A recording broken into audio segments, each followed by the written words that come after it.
இறைவனுக்கு 2 தம்பதிகள் இருக்கிறார்களே, எதற்காக 2 தம்பதிகள்?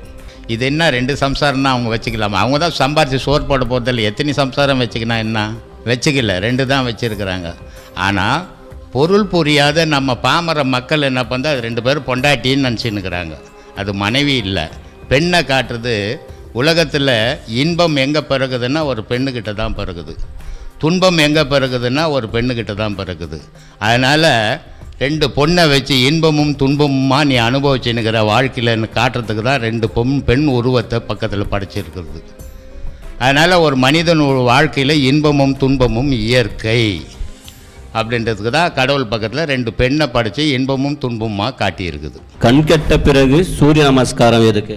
கண்ணுன்றது விந்து குறைஞ்சி போச்சுன்னா பார்வை குறைஞ்சிடும், காது கேளாமை வந்துடும், வாய் பெணத்த ஆரம்பிக்கும், சரியாக பேச முடியாது.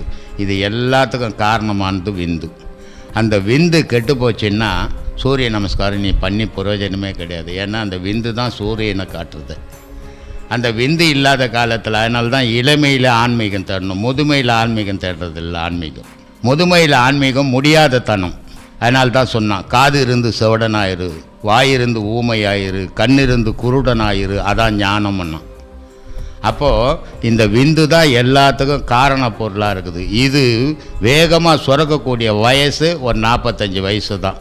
அதுக்குள்ளே நீ இறைவனை சூரியனை பிடிக்கணும். பிடிக்கலன்னா அப்புறம் போயிடுச்சுன்னா அது முன்னால் பிடிக்க முடியாது. அப்படின்னு தான் கண் கட்ட பிறகு சூரிய நமஸ்காரம் பண்ணணும்.